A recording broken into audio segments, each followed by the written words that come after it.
हरे कृष्णा। मैं चुनमुन कुमार आपका एक बार फिर से स्वागत करता हूं भगवत गीता के लर्न एंड चैंट श्लोकास के इस पहले सत्र में, जिसमें आज हम सीखेंगे भगवत गीता के पहले अध्याय अर्जुन विषाद योग से दूसरा और तीसरा श्लोक। तो आइए शुरू करते हैं।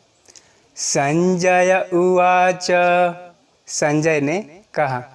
तो इस पूरे अध्याय के दौरान हमें ये याद रखना है कि संजय जो है राजा धृतराष्ट्र से कुरुक्षेत्र के स्थल पे जो भी घटना हो रहा है वह बता रहा है। तो आइए पहले शब्दों से परिचय करते हैं। दृष्ट्वा तु पांडवा नीकम। पांडव अनिकम दोनों को मिला के हो गया पांडवा नीकम। दृष्ट्वा तु पांडवा नीकम। अब यहाँ तक का उच्चारण करते हैं। दृष्ट्वा तु पांडवा नीकम। दृष्ट्वा तु पांडवानीकम। अब अगला भाग। वयूढ़म दुर्योधनस्तदा। दुर्योधन और तदा इन दोनों को मिला के हो गया दुर्योधनस्तदा। वयूढ़म दुर्योधनस्तदा। वयूढ़म दुर्योधनस्तदा। अब अगला पंक्ति, पहला आधा भाग। आचार्यम उपसंगम्य। पहला भाग यहाँ पे समाप्त हो जाएगा। आचार्यम उपसंगम्य। आचार्यम उपसंगम्य। दूसरा भाग। राजा वचनम अब्रवीत। वचनम और अब्रवीत इन दोनों को मिला के हो गया वचनम अब्रवीत। राजा वचनम अब्रवीत। राजा वचनम अब्रवीत। अब इस दूसरे पंक्ति का हम पूरा उच्चारण करेंगे। आचार्यम उपसंगम्य। राजा वचनम अब्रवीत। आचार्यम उपसंगम्य। राजा वचनम अब्रवीत। अब पूरे श्लोक का हम 2 बार पुनरावर्तन करेंगे। दृष्ट्वा तु पांडवानीकम। वयूढ़म दुर्योधनस्तदा। आचार्यम उपसंगम्य। राजा वचनम अब्रवीत। दृष्ट्वा तु पांडवानीकम। वयूढ़म दुर्योधनस्तदा। आचार्यम उपसंगम्य। राजा वचनम अब्रवीत।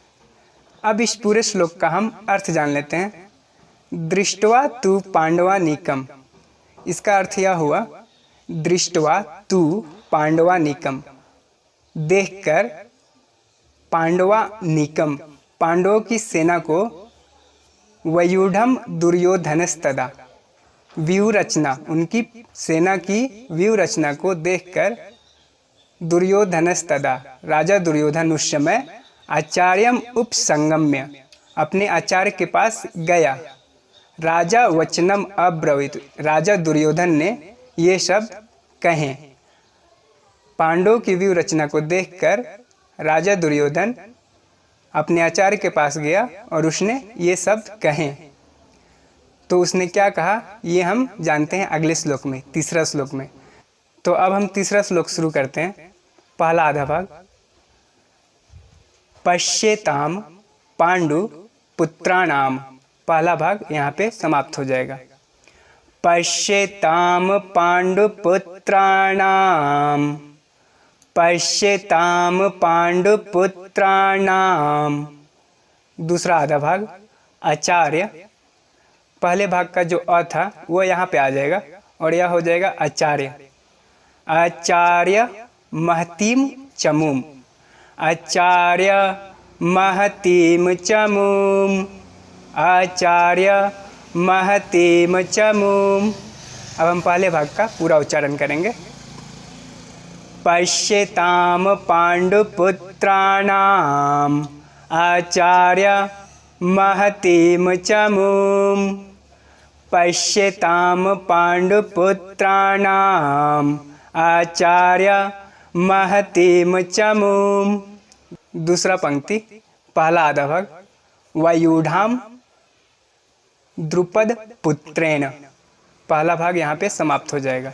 वायुधाम द्रुपद पुत्रेण, वायुधाम द्रुपद पुत्रेण, वायुधाम द्रुपद पुत्रेण।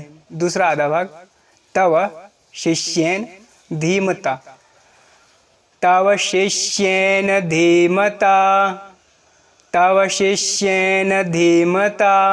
अब दूसरे पंक्ति का हम पूरा उच्चारण करेंगे।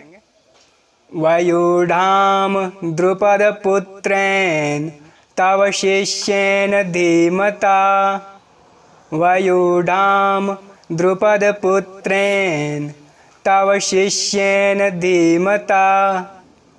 अब पूरे श्लोक का हम 2 बार फिर से उच्चारण करेंगे। पश्यताम पांडुपुत्राणाम आचार्य महतीम चमूम, वायुधाम द्रुपद पुत्रेण तव शिष्येन धीमता। पश्येताम पांडुपुत्राणाम